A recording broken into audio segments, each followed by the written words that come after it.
those finals? So my name's Manuel Connell.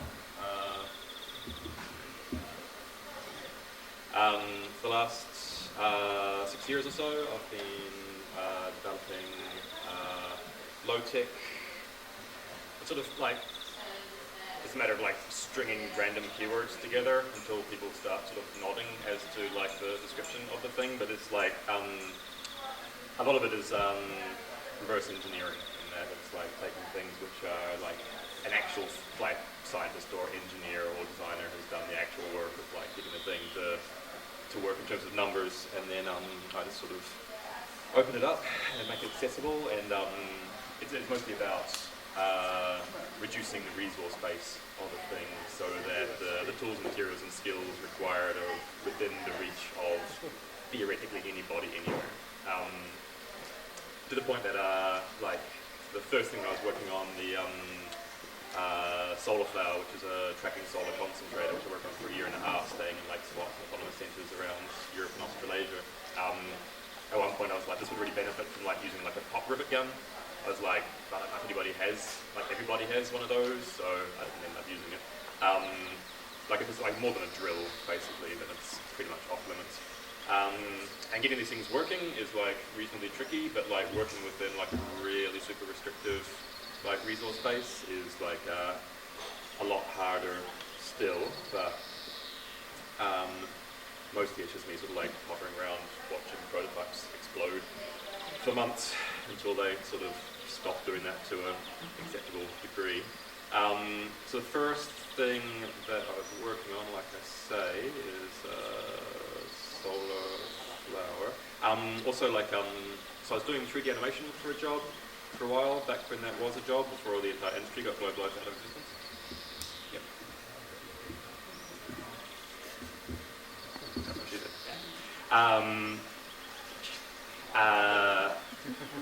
What was I saying? You were doing animation? Right, I was doing animation for a while, which turned out to be coincidentally really helpful for this whole project. Not so much in the prototyping. I assumed going into this, like I went into this like not knowing anything about like physics or engineering or anything. And I assumed a lot of it would be sort of like 3D based, like a lot of the prototyping would be done digitally, and then like the last step would be making it, but it's not that at all, because like you go into a thing thinking that you know how it works, and in reality it's just like, no, child, no. And I'm going to instruct you through explosions a lot. But what 3D has been really good for has been the tutorialization process, which is, I always sort of took as being like fully half the work. Because if you've made a thing and it works and you can use it yourself, that's wonderful. But if you don't tell anybody that you've done it and how they can do it themselves, then you've pretty much done nothing. So the emphasis was always on making not only the process as like locatable and usable as possible, but also like the information on how to do that process has to be optimized. So this is just impossible to see, it's like, but B, some the animation that I did for Solar Flower. So this is like the last of 6 tutorials basically. So all these components have been like addressed in previous tutorials, and this is just them coming together and how to like combine it all. So like I said, this was 1.5 years of work. It's essentially a heat engine, I guess. It's basically steam powered. It uses ethanol vapor to run a really low power, really inefficient heat engine to drive the tracker for a parabolic trough. And it can be, it doesn't matter that it's low efficiency, low power. What matters is that it's easy to make. And so the different components here are just like the frame and the collector, which I use aluminium printing plates, which you can get from pretty much any offset printers in the world, super cheap and easy, and I kind of use them for everything now because they're amazing and you can get them anywhere. This has all been largely sort of like improved on since I did these tutorials. I'll show you in a second. I converted this into, got rid of all the wood and used the process that I was using for my wind turbine design to make the whole trough just out of aluminium. So it's way lighter, it's way more accurate, like optically, and way easier to make. And this is basically the tracking heat engine thing here. So it's actively sun-seeking, and it's got about a 2-hour range. So this second, I won't go into the full details of how it all works, but basically this 2-hour box collects heat onto like a bit of flattened copper that boils ethanol, which then pumps ethanol over a wheel, which turns a gearing, which is just a spring acting as a worm gear, and then some bike parts sort of configured to act as just a gear, basically, just to turn the thing, which is good in that it gears it down huge amounts. The amount of force that comes out of here. I mean, like, if I blow on this little sort of water wheel thing here, it tracks the main trough, and that's with it being like now, like in there with the plywood, about 4 times the weight of what it is now. But the other good thing about using that is the worm drive basically diodes the force. So if this turns, then the trough turns. But if the trough turns, like if the wind catches it, it can't go back the other way. So it all sort of works quite nicely. You can make it about 60 quid, I guess, for everything you see here in a couple of days. It's since been simplified. I need to update the tutorials, but that takes months. So I'm not around to it yet. So that was the first thing. That was the first thing that I made. That was basically my degree for all intents and purposes. I didn't go to university, but the 1.5 years I spent doing this, and the amount of research that I spent and development on this basically sort of like is now my informational sort of base that I go from. Because like about 80% of all the things that I developed and researched and everything did not end up in this design. It was all like, it's a very sort of evolutionary kind of process that things would kind of like work well enough, then I think of a different way of doing it, and it's just a way of like boiling down the design until it was sort of at its most pure and simple. So from there I went on to some other things. Also the improvement on that trough.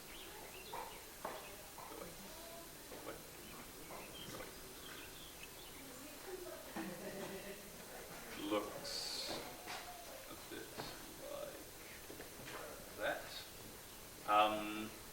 So this is, so the frame's largely the same, the gearing's a bit simpler.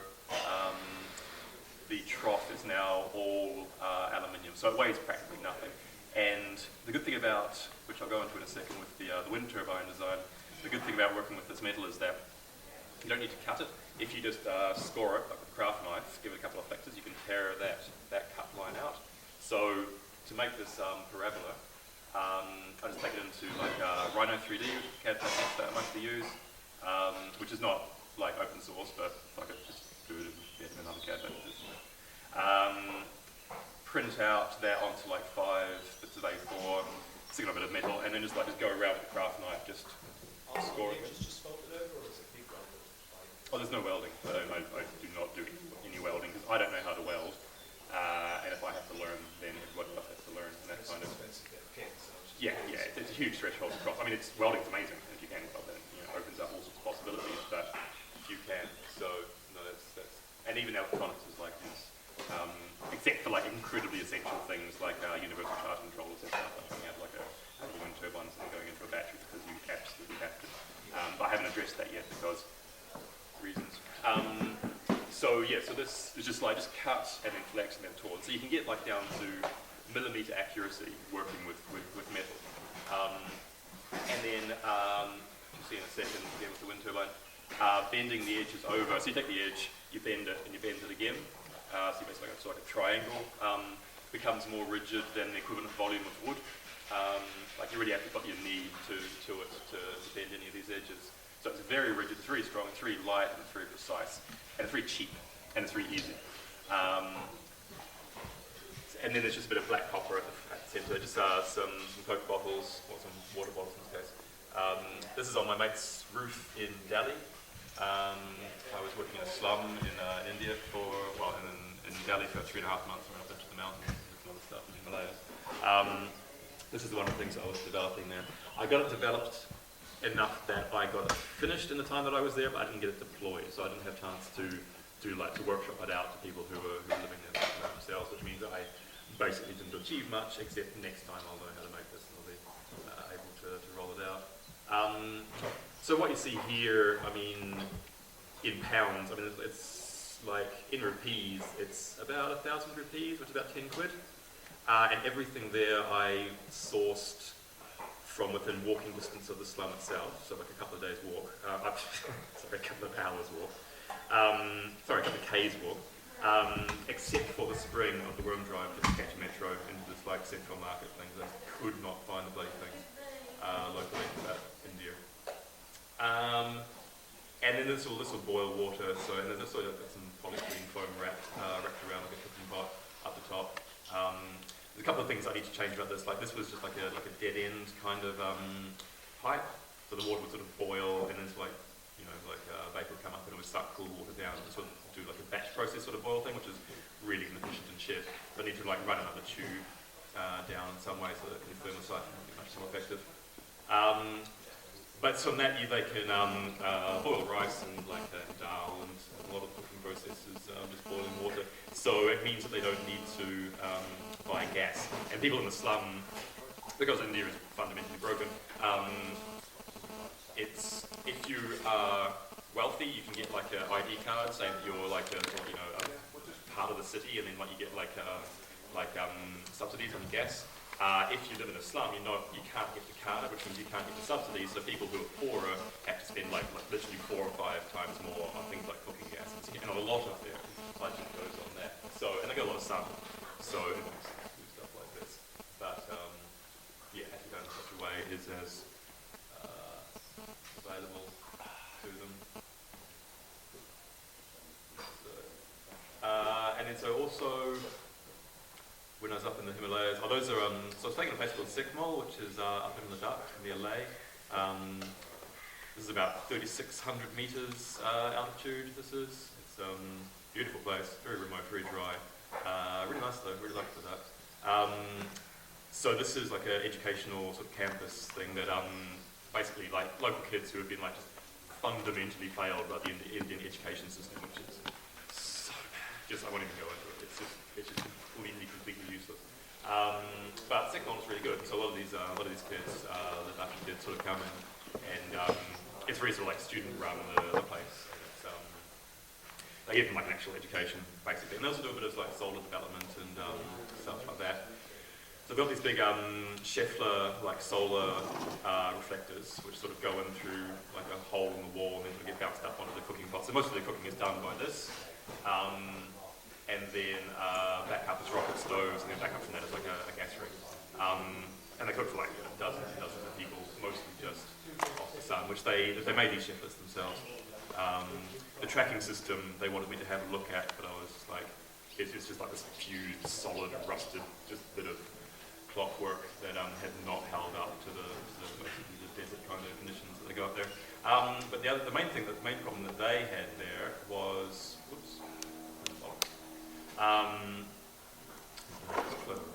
the main problem that they had was communication. They were on satellite internet, which was like expensive even by like Western terms, and really slow and really shit. But the one good thing about it was that when the entire region went down for internet and mobile, when like a flood cut the only cable coming in through the entire province, these guys still had internet, but it was still really, really shit. So what, sort of like talking to the main guy about like options and what to do there, and the best thing that we could find to do was when the ADSL came back on in Leh, which is about 15 kilometers away, there's like a monastery which we had line of sight to from the top of this property. So we're going to like run ADSL to the monastery and then make reflector dishes and have just like a router at the monastery, and then like 7.5 kilometers of line of sight to another similar thing at Sikmol, and then basically beam Wi-Fi down the valley. What's the line of sight thing? Is it a laser or is it a what? No, it's just Wi-Fi. Okay, and you can send that for 15-mile signal? 7.5 kilometers, but almost certainly. Like so, this is, and hang on, let me find a better photo of this. That was the first sort of prototype that I made, but it hasn't really changed much since. So when I was in New Zealand in 2011, I was working on a greenhouse project, which turned out to like just catastrophically fail. Turns out if you make massive flat walls, they're badly wind affected. But what I was doing before that was, so I needed internet for getting the information on how to do the actual project. And where my father's living in the community, it had dial-up at the time. This is 2011, except it was like not really dial-up because it didn't work. It was like about a quarter as good as dial-up when it worked, which was about a quarter of the time. So I didn't really have internet for all intents and purposes, but I needed internet obviously. So we borrowed like a dongle, like just like a sort of USB dongle thing that one of the guys had for his work, which he didn't use on site, and like drove around the property. It was this beautiful river valley up the top of the Untitled River in Golden Bay, New Zealand, and we had like a walk. And just like out the window of the car, like sort of like aiming, various parts of hills and stuff, and just managed to connect. Didn't get any data through. We were like, okay, there's some signal here. So worked up in Rhino Curve.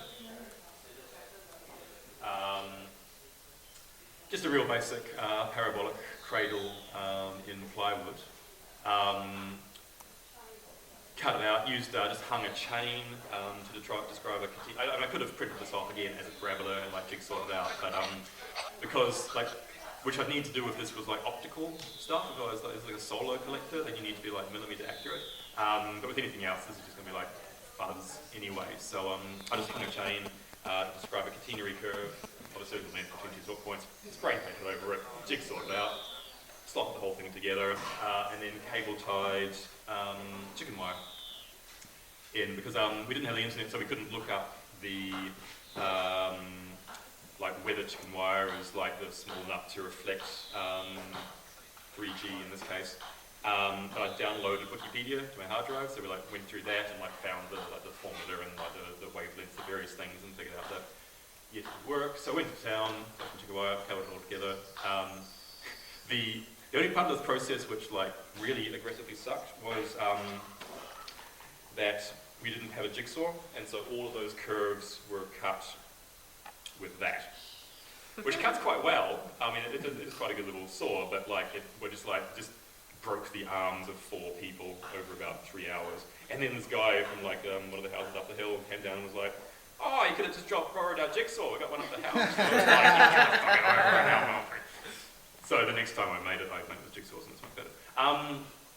And it works really well, like surprisingly well. Oh, and then just string. I designed it so that the the center of those is the points is the focus.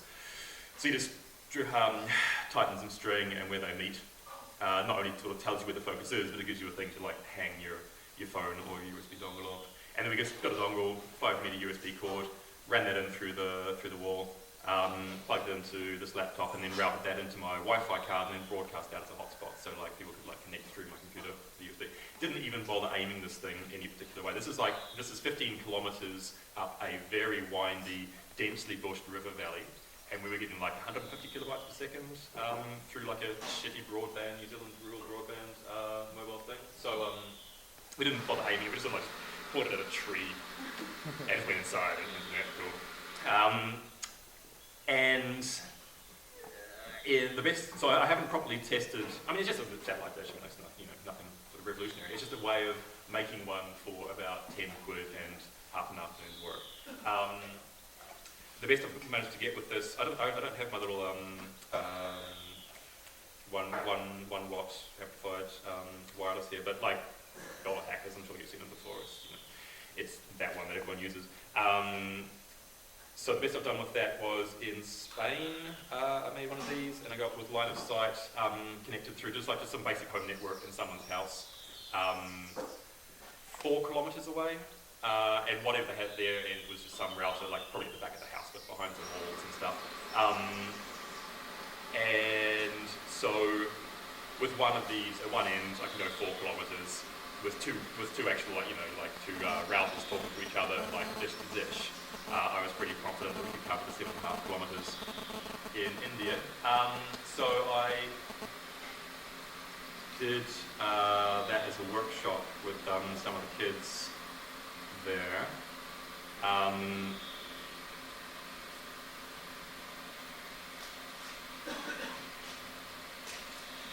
and then left them with them to like sort of like do the rest of the infrastructure with the monastery and stuff. And also like one of the guys especially was like really keen because he comes from like a really remote village, even by Ladakhi territory, which is like just like it's basically 40 kilometers next like to the next person essentially. And in that next village they have like a new cell phone tower that doesn't reach to these guys' village. But he thought you could probably pretty much see it from like the top of the mountain where they because like his village is like 5,500 meters elevation or something, and there's like a mountain behind that where they go to like to forest like the goats. I think it's goats. Whatever animal they have. So his idea was to like have like a dish just pointing at the cell phone tower 40k away, and so like take a bag of everyone's phones, stick them in the dish around people goats so they come back and all the messages of like, you know, sent and received and stuff, and then just take the bag back and just everyone back their phones and just do that each morning.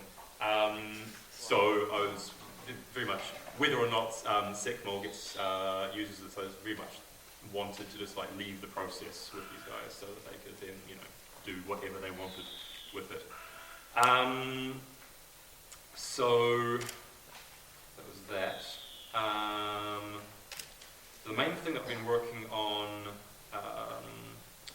the last, well, through 2013 mostly, and since then I've been sort of trying to get the sort of like the follow-up work, like field testing stuff done on it. Can I ask a little bit about what you mean by appropriate technology? Because I'm just a little lost on what it is that you're trying to do. It's basically like using technology for people trying to get people who have no money to have more technology, or trying to so the ways you go about it. Yeah, the basic ethos is that people need stuff and can't buy it in large parts of the world, so they kind of need to make their own. But they also don't. It's about access to resources, in that if you're going to generate energy, if you're going to purify water, if you're going to like, you know, cook without cutting down trees and stuff, a lot of these are sort of like technological issues. They're very basic technology, but so you need to, it's stuff that you need to make to have that kind of like that basic infrastructure. But in that you lack the infrastructure to do those things, you lack the infrastructure to deploy, you know, heavy infrastructure and like, you know. So the stuff that needs to be made has to be made with the stuff that they already have, I guess, which may be very basic tools and very basic materials. Like most of the world has good access to waste and scrap. Although not India, actually, I was surprised. Like you just can't find scrap heap in the country because everything's like used and reused, which is good. But I mean, it also be a problem because like to buy new stuff in like hardware stores and that is pretty cheap and pretty easy, and you know most places you can get most things. Although I was going to make this wind turbine in Leh, in Ladakh, and the only materials in the wind turbine are a bike wheel, which I couldn't find there, printing plates, which I couldn't find there, pop rivets, nuts and bolts, which I had to find from Delhi. I couldn't find cable ties for the dish. There's lots of plywood, strangely, but strangely expensive, and nothing else. So some places it's just like impossible to do anything. But most places, where most people live, there's enough to work with as long as what you're working to is just incredibly easy to make. And so it's not so important that people understand what they're making the first time. It's important that they just can, so they can just follow the recipe, because the best way for them to learn what they've just made is by having just made it. So from there they can take it on, localize it, improve it, and then, I mean it really is like open source technology, because you know, that gets fed back into sort of like the greater kind of project, and like if someone, you know, improving Andes like improves, you know, the wind turbine by 5% in a certain situation, then like, you know, lets the community know, then that gets incorporated into design, and other people can like, you know, so it's exactly like open source software. So what would be like inappropriate technology? Stuff which is inaccessible, things which people just lack some vital part, whether it's money or like the ability to make it or the information to make it. The appropriate bit in the title just means that it's appropriate to that place. So it's, if you go, and this is sort of like where most NGOs like fall an down. environmental judgment or a Well, I mean, not that stuff, but it's just that people have the option of using it, basically. Because I mean, like some places, if you go in and like take in like you know a tractor even, but there's no like source of diesel there because it's that remote, then a tractor is not appropriate to that place because they're going to like run the tank dry and be like, okay, well, cool, we'll just keep our chickens on or something. Like it's not. It has to be something which is sustainable, ongoing, can get there in the first place. I mean, like cultural appropriateness is like a huge part of it. Like certainly, like there was one of the like the more famous kind of like failures. There was like an NGO went in with like a bike-powered something, but in that place, only the men rode bikes, but only the women did like the food processing. So like there was no kind of overlap of people there who could operate this machine. I mean, you could like just be like, well, why don't you just like let the women ride the bikes? But you can't just go into a place and tell people what's up. You have to like show up and be like, okay, what do you guys want? What do you need? What do you have to work with? And I will help you to, nut something out which is going to work here. I think the other thing you alluded to earlier is like, it needs to be something that they can repair locally as well, because otherwise you just end up with such places which are littered with like well-meaning NGOs bringing in like water systems that then break but they can't be fixed locally. So like the stuff that you were talking about was really interesting because like it's a bit of plywood, they can make another bit of plywood. Yeah. Whereas like something otherwise, it's just, you go to places, or you talked earlier about the solar tracking, it was something that couldn't be repaired locally, so that's completely like inappropriate. And you're also then forcing a reliance on the outside world rather than kind of like having local.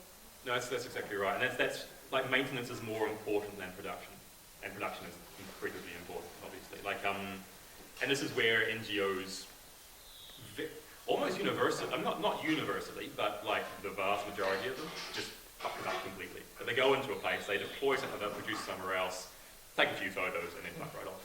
And everyone's like, cool, and then it breaks, and they're like, oh well, back to what we were doing before.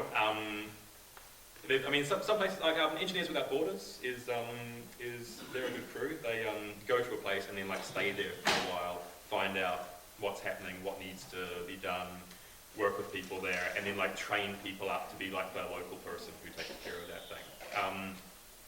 Which is just a better model, and it just works better. And like the other way of like just deploying, I'm not aware of an instance when it's really gone well anywhere. Like there's a lot of catastrophic failures that have come from that sort of model. I'm sure it's been of some help to someone somewhere, but I haven't heard about it. It just doesn't work.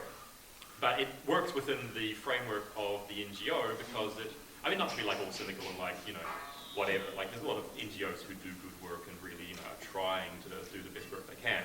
But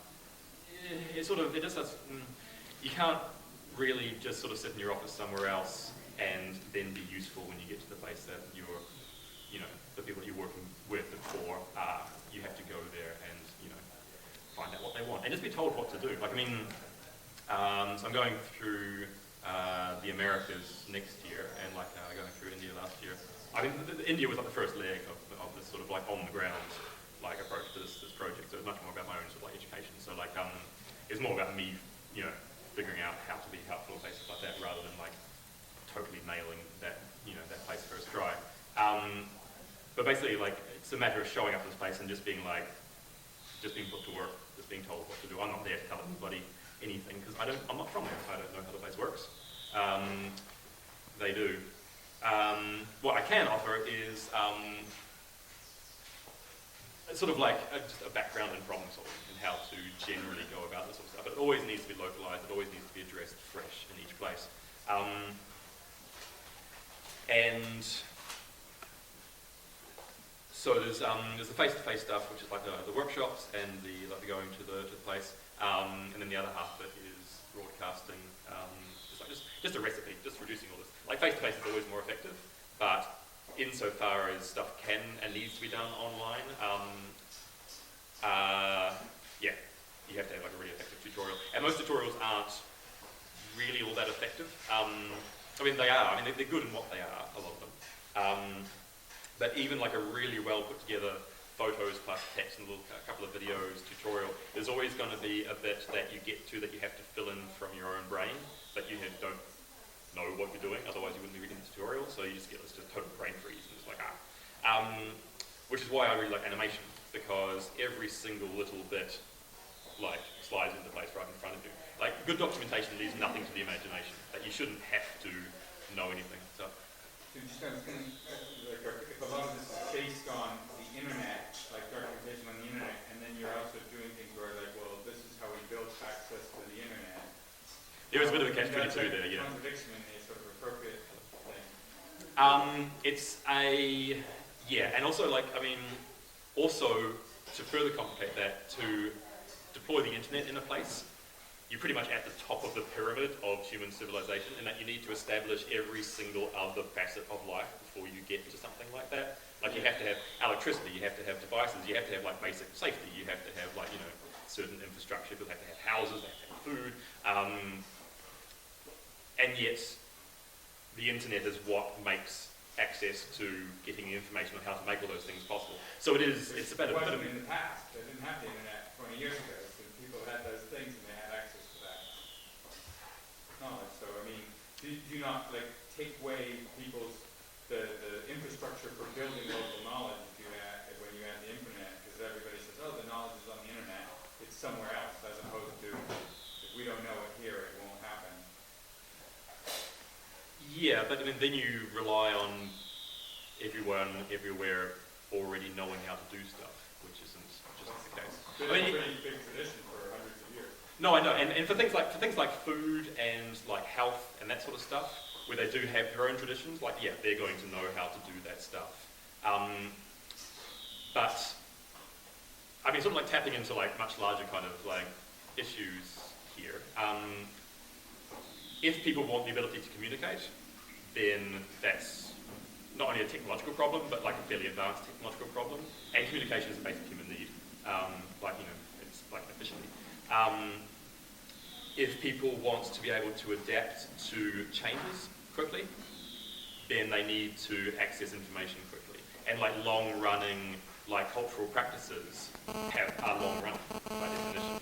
So when suddenly the environment changes, like climate changes, and like or like a new disease comes through or whatever, conflict, then having access to information instantly increases your ability to adapt quickly. But I mean, this isn't. Do documentation of work on the internet and then print them? Yeah, absolutely. It's lower like intellectual bandwidth, but you know, printing out stuff is obviously going to be essential, because not everyone has like a device. Well, my father always cautioned me on this, and he's right in that. I mean, he went through Africa like back in the day, and like was like in some cases like the first white fella that like a lot of people need. Was that? Not. It was only it was Africa like 40 years ago or something. It wasn't like back in the actual day. But like there were times when he would show up in a place and they would have a problem which he knew how to solve. Like their canoes couldn't go out past the reef because the waves were like the top of the canoe, so they couldn't get to like the really good fishing grounds because the canoes weren't good enough. And he was like, if they put an outrigger on this canoe, they will solve that problem. But I'm not going to tell them that, because there's going to be a reason why things are this way, and I don't want to fuck with that. Like, you can't go into an actually, not fully uncontacted tribe, but the next sort of step, sideways, and tell people what's up, because you are messing with millennia, centuries of them knowing where they live and knowing what to do about it. And I wouldn't go into like actual really Amazonian rainforest and be like, hey, you guys need wind turbines. It's like, I'm not going to need. But the people who I'm working with are not uncontacted. Like, they're not only do they either live like in cities or near cities or have had ship contact without them for a long, long time. So there's not the same kind of danger of like messing with those traditions, because those traditions have already been deeply messed with. And I mean, that's, which is not a good thing. I think this sort of thing is in like becoming, in England, versus in, South America? How do you mean so? Like, I mean, is that not what this is, like, Action Lab is a bit like this, the same type of thing? A bit like what sort of thing? Bringing appropriate technology. Yeah, certainly. The stuff that I develop, I'd love to see it rolled out in the West. That'd be great. It won't be soon because we don't need it. We still have the ability to just buy everything that we need, so we do because it's easier and you get better stuff for cheaper.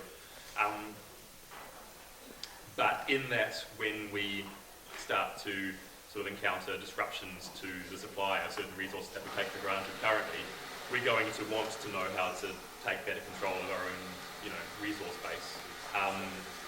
So a lot of this is sort of getting stuff on the ground so that it can be sort of developing before it's needed. But again, it's another catch-22 because I'm basically designing for people who don't want what I'm designing, but will.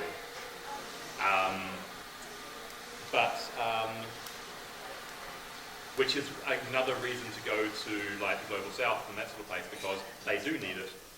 And so insofar as they then use it, they become not only the beta testers, but they become the actual owners of this stuff. And so when we need it down the track, they will have had a head start of some years of developing the stuff. So when we're everything's broken, they can be that's cool, we've been through this, put this here, do this here. And so then the leadership comes from those places because they're just ahead of the curve from us because they need it now, we'll need it in a bit. When we need it, they will have hopefully already done it. But the main sort of issue with this is that building stuff can be very easy, but prototyping stuff is a complete fucking arsehole. It takes a lot of time, and even within a Western context, you have to have a lot of time free and a lot of other resources available, and not many people have that. So there's sort of this really critical bottleneck of just getting this stuff, not only prototyped, but then accessibilized.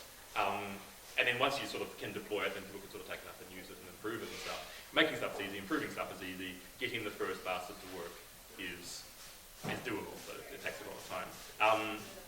So that's sort of where the whole thing is sort of bottlenecking at this stage, is that this prototyping work, this documentation work is not being done by a lot of people.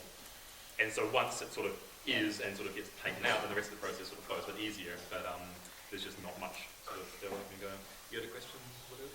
Oh yeah, the first thing that you had, you said it took a year and a half. But was that just for the animation or for No, that took a couple of months, but the year and a half was going from absolute scratch to the thing tracking the sun and collecting energy. I was trying to think how useful it is to make those animations for people who don't know how to do it already. I can't think of a better way to express the information. The solar flowers a little bit just doesn't quite come down below the threshold of people being okay, I'll actually do this. It's still a little bit too much work, a little bit complex. It's as simple as I can get it, but it's not simple enough. Things like the wind turbine are a lot simpler, and there's two groups who've actually, people who've made them as a follow-on from the workshops that I give and that sort of stuff. There's two groups, one a family in Wisconsin and a group in Sao Paulo in Argentina, who have completely without any contact with me until after the fact, gone through the tutorial and made the turbine start to finish, which is incredibly gratifying for me. It also means that it is doable. People can look at it. And Wisconsin was just a guy and his young daughter. He's oh, it's on a project to do with the family, and so went online, found the tutorial, got the stuff, did the thing, wind turbine. In Sao Paulo, they want to take them around, deploy them in slums in favelas, and bring it up to generators and producing electricity for people. So that has been done, therefore is doable. The best way to learn though is face-to-face. So the workshops are definitely the most sort of productive way, because not only is there the information, but a lot, actually the main problem is confidence. People can do this stuff, they don't think they can. It's oh, I don't know how to use a drill. It's well, you do, because you do that. You think that you don't, because you haven't done it yet, but when you do it, you'll find out that you are well capable of doing it. So the workshop is sort of a hand-holding process for a lot of people. And even the engineering students, engineering students come along and be this is how you use a drill. They're teaching you people, and they're you're not teaching me something. Nothing practical. went into these courses thinking it would be practical, which is like nothing practical. So at the moment, like my source of income is doing the workshops. I'm still in Bristol the other weekend. I've done them sort of around the place. And I do free workshops, I do paid workshops, because some people won't do a paid workshop, some people won't do a free workshop. But one of the main incentives because before now everything's been money free. Like none of this project has been funded, there were no grants, I didn't win any competitions, I didn't even crowdfund it really. Luckily, because everything has to be made with basic tools and materials, it's all stuff that can be got basically for free. Or near free, and then like saying like squats and stuff, like the workspace I didn't have to like rent, which was good, because if I'd had to get funding I just wouldn't do it, because fuck that, that's a nightmare. So where was I going with this ramble?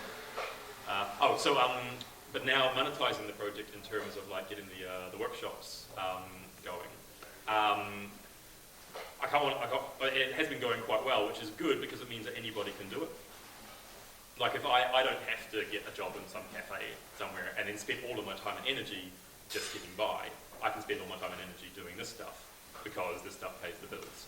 And if it pays the bills for me, then it can pay the bills for anybody, which means that anybody can like do this and free up all of that, time and energy resource that they would have otherwise been putting into the shitty job, and then become like, teachers of the stuff, which is the most effective way of getting the information across.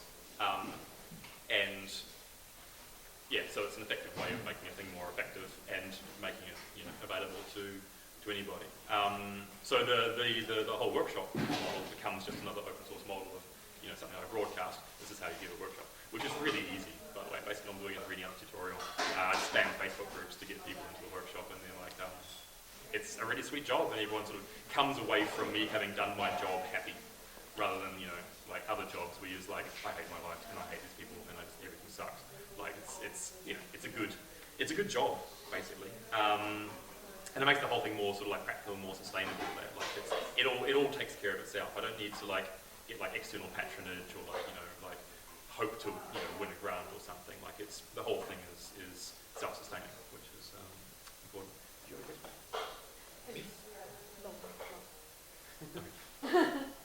I do have a question. Yep. Very quick one. Look at your website. Solarflower.org. It's got the tutorials on so far. It needs an overhaul, though. I did it myself, and I am not a good web designer, like at all. But that'll be another mission for this year. So, getting back to the thing itself. So when I was also at my father's community in New Zealand in 2013, so I started the wind turbine project here, in Edinburgh rather, at the start of that year. Someone sent me the link of links to wind turbines, good numbers, wind tunnel tested, and they are good numbers, and the physics of the thing is very good. But going on the forums, people would be like, vertical turbines, these vertical turbines are good, make sense in a lot of sense. If you're in a open field with a steady wind direction, horizontal wind turbines are good. Great, they're fantastic. Under any other circumstances, a vertical is better. Any kind of turbulence in the air, any kind of lack of clearance before or after the turbine, in terms of noise and vibration, changing wind directions, verticals do much better. So basically any kind of built-up environment, you have to use a vertical, which means anywhere that anyone lives, you have to use a vertical. But people will say, quite rightly, that they're great, but they're a little bit harder to make and they're a little bit more expensive to make. And so, because horizontals, you just cut a bit of PVC tube, put it on a DC motor direct with a vane behind it, and that's a horizontal. People were making them just because they were just more accessible. But I was like, if it's just a matter of build process and expense, then that's just design. So you just design it to be made cheaply and easily. So that's what I spent 2013 largely doing, mostly in New Zealand. So this is ghetto wind tunnel testing New Zealand style, in that we just put the turbine on a post on the back of my father's V6, and tore it down a country road at as fast as we could comfortably go with it. And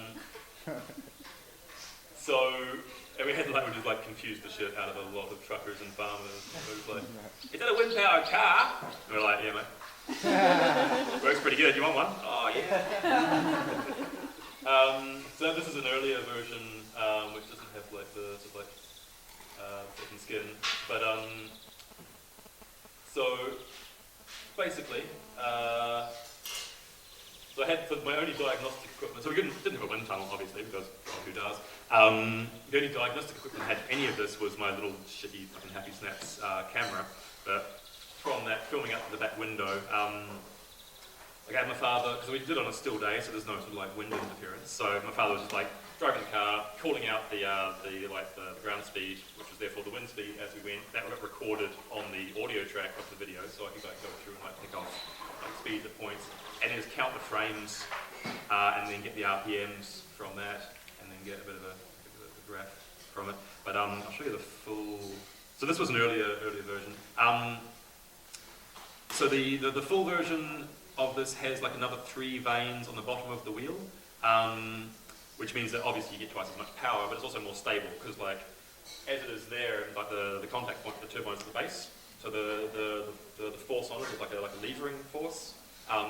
Putting six vanes on moves that contact point to the middle of the turbine, so it's like a lateral force, which is like a lot less. But even with it being like leaving off the top, and even like it's just a bike wheel. So it's like all of that force is just going on to like just like a bike axle and bearing. And that took 80 kilometers an hour wind and didn't bend the axle, no problems. There's a little bit of damage to other parts, which I then strengthened. And then this is the full version.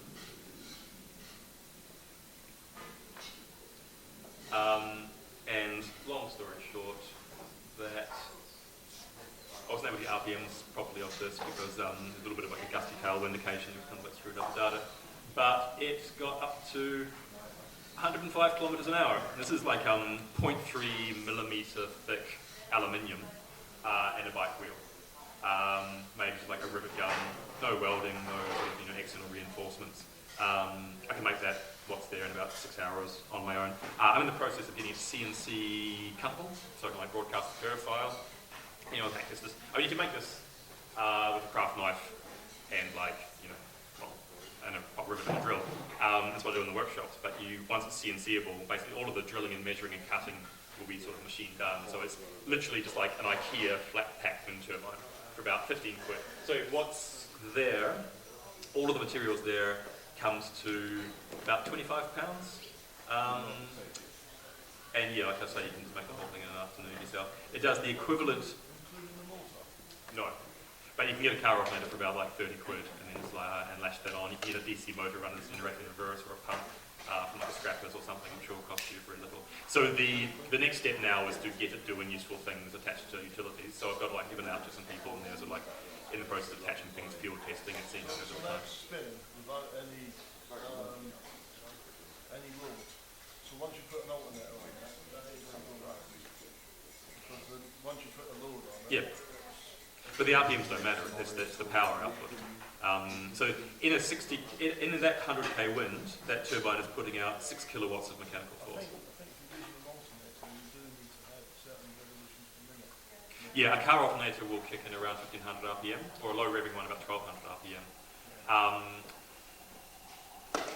Quite a lot of torque coming off this. So like this vertical will do 1/6 the RPMs of an equivalent horizontal, but it's 6 times the torque. It's 35 to 40% mechanically efficient. And so that there is putting out the equivalent power, mechanical power, of a 1.1 meter diameter off-the-shelf horizontal wind turbine, which would cost you about 600 to 800 pounds. That's 20 quid. You can, there's a certain,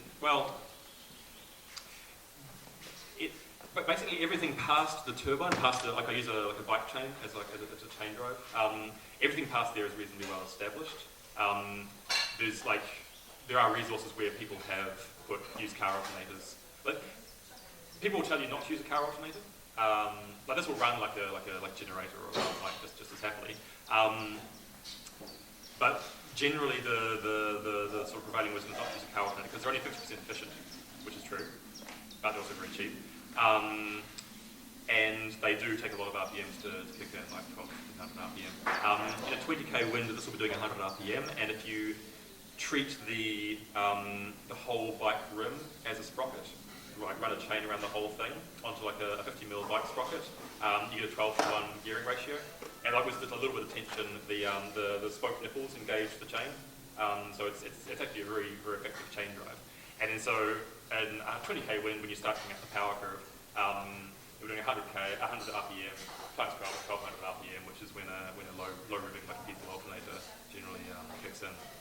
But all this stuff needs to be established, and so there's a couple of crews around the world who are working on this process now.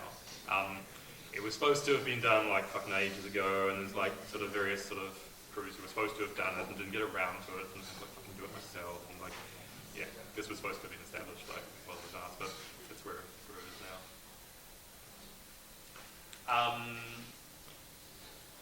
Yeah. So after 15 seconds of 100k an hour, it catastrophically failed all over the road and nearly killed a small child who was like biking past.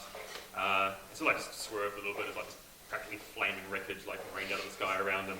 Didn't even look back. He was just like, sure, it's in the car. We didn't hear about it, so I guess he didn't tell his mum.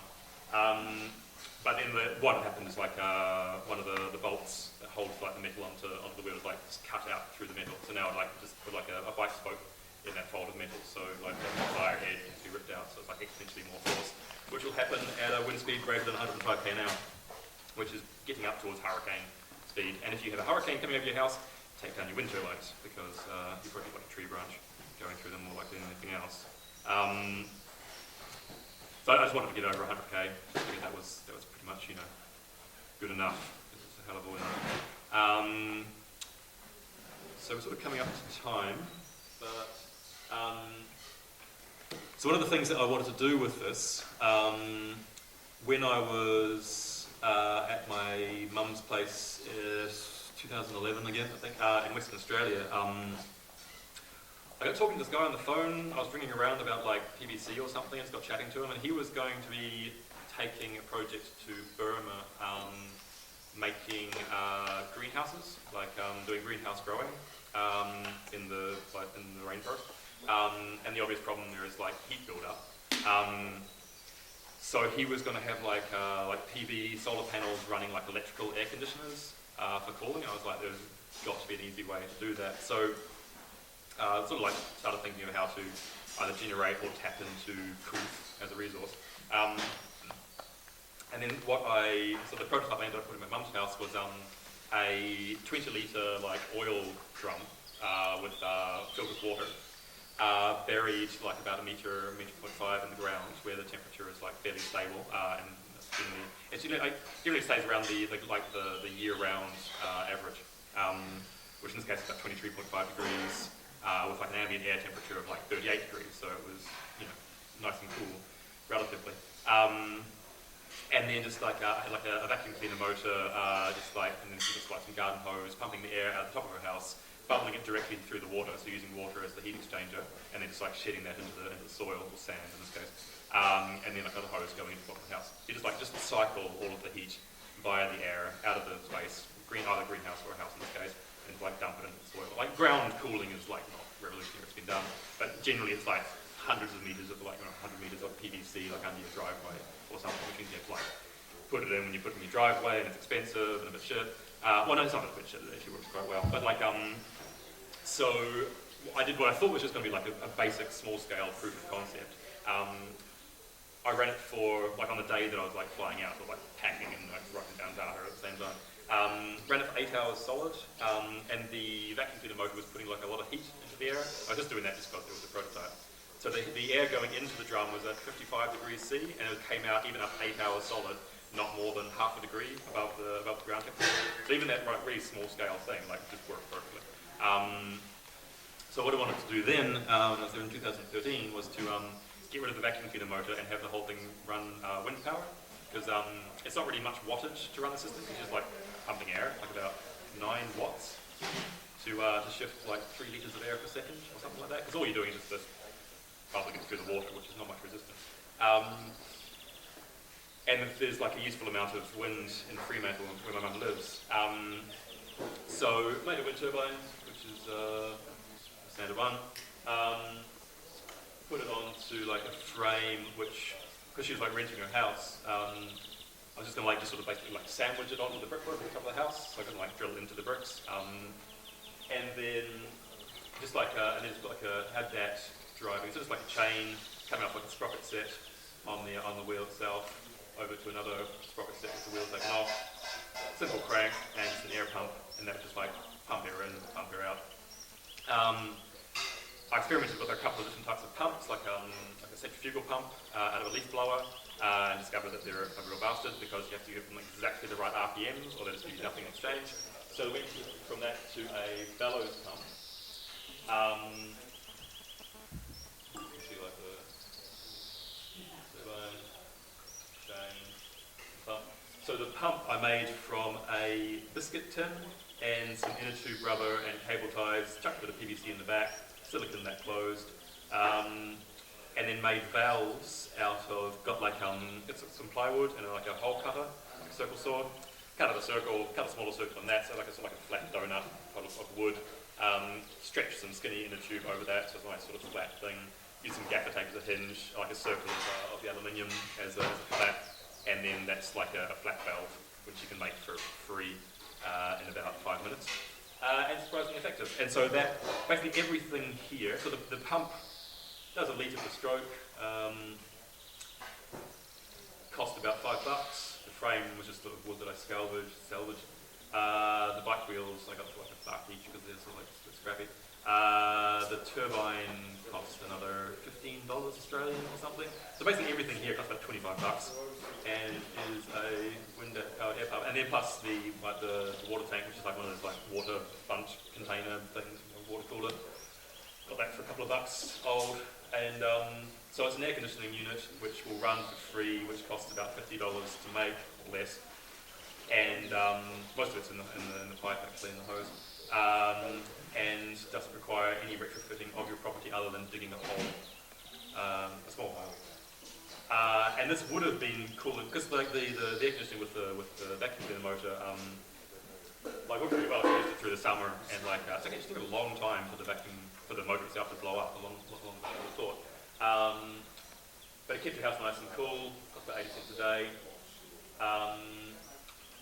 But so this one would have been there, cooling your house, except that when I was up on the roof, about to haul this whole assembly up on a rope up the side wall, I was going to brickwork, like a little test just to see if I should be leaning on it, and like the whole wall basically moved about a centimetre, because it turns out there's like this huge crack running down the side of it, like not fit to live in, and I almost fell and crushed my poor mother to death. But none of that happened, so it was okay. And yeah, so again, this is all tutorialized and broadcast. I think that's about it. There's another couple of little things I've been working on. The next thing I want to do is I wanted to do for a while, again using aluminium printing plates, is like a flat panel solar water or air heater, which is just like 2 plates, ring of wood, a bit of like a run, it's like sort of drawn with silicon, 2 more plates, painted black, wood, plastic. So just a flat plate collector, but rather than having like sort of like a run of copper tubes and then fins, like everything is just between like the 5mm or so between the 2 bits of metal. So it's like should be a very effective kind of like way of delivering the heat into the water. Would cost about £5 and take about an hour to make. Where do you buy these? Aluminium plates. So I've only managed to not find them twice. I just ring around every offset printers, which is a very common printing process. Basically, like, it's going digital, but if you want to do like high volume printing, like lithographic offset printing is like by far the most quickest, easiest method to use. So it's very common, and it's common all over the world. The plates are usually about that big, very like the tolerances on them are like about the micron, because they have to be for the printing process. And it's like pure aluminium, which means that it's very reflective, as well as being, you know, quite sort of reliable to work with. So like, I mean, you saw with like the solar oven, the same process that makes a wind turbine that would take 100k an hour, like exactly the same process in a slightly different shape, will give you like a kilowatt like solar collector. Although the ones I had in India were a bit sort of like shitty and fucked up, so I had to put like tape on them, which is just again aluminium with a different form, and then that was a lot nicer. But usually you can just use the plates themselves. They can only be used once, and then they have to be recycled, and then like recoated with like the emulsion to take the print design. So like so say like a medium-sized printing company has like one of their jobs is a newspaper of 100 pages once a week. They will then be scrapping 400 of these plates per week just for that company, just for that job. And so like any company will have like just a stack of these things, which they're always really happy to give you, except that they usually got like a contract for someone to come and pick them up. But there's always someone who's just like, yep, come along. I get these, well, the ones I use in Edinburgh from like just down the road, I get them like a pound each. I've had some printing companies like give them to me free. I mean like, take the $20, I really appreciate you giving it to me. He's like, no, you're going to be using them for something which is better than just like, you know, smelting them down and like, you know, recasting them. Printers are quite nice people, in my experience. They're very easy to find. I didn't find them in Alice Springs in the middle of Australia last year because it's a very, very small and remote place, and I only missed them by a couple of months. I'd just sort of gone digital, one of the 3 printing companies in town. And then I didn't find them in Ley, but like I say, I didn't find cable ties in Ley. It's literally the smallest, most remote place on Earth. Everywhere else, it's like super easy to find them, and they're good for all kinds of things. I've found them in scrapyards, I've seen them in scrapyards. Oh yeah. So scrapyards are pretty small. Yep. And then from the flat panel collector, I want to segue into a vacuum forced solar still, which is a combined solar plus wind powered steam distiller for purifying like either salt water or like heavy metal contaminated water, which is just like having the turbine run like a real simple like syringe as a vacuum pump, which pulls like a reasonably strong vacuum over the flat panel, which drops the boiling point of the water down to whatever, but like if it's 60 or 70 degrees, and then like the unconcentrated, untracked flat panel collector, which is much easier to make than a tracking concentrator, if that comes up to like 60 or 70 degrees, then basically the water will start boiling, and so you get like a lot of vapor, and then also the vacuum pump will then like pull that vapor off, and then condense it. If you have like a little aperture, which then raises the pressure on the other side, then it comes out cold, and all the water vapor just drops out. So that would be a very effective way of processing a lot of water, which would be otherwise like just completely like. I mean, if you just want to take microbial life out of water, it's reasonably easy. Just pasteurize it, bring it up 80 degrees, it's UV light through it, or just leave a plastic bottle in the sun. But getting like salt water or like heavy metal contaminants drinkable is a lot more energy and a lot more work. And from there, I want to segue into a wind-powered refrigerator. Which is again just having like a wind power run like a really basic compressor, which brings like just like a Coke bottle like up to like 2 or 3 bar, and then like sprays a little bit of water, just like real simple, just to cool it, and then like a pressure valve which trips at a certain pressure, and then just sprays the cold expanding air into an insulated box or into your existing fridge, and you have a fridge, and that'll cost again about like $20 and be about a day's work. And will run for free. And will also double as a water generator, because all the water vapor in the air will like drop out, so you will generate a couple of litres of water per day out of the air while keeping your food and vaccines cool. That's sort of my list at the moment. Yeah. So that's about it. Any questions?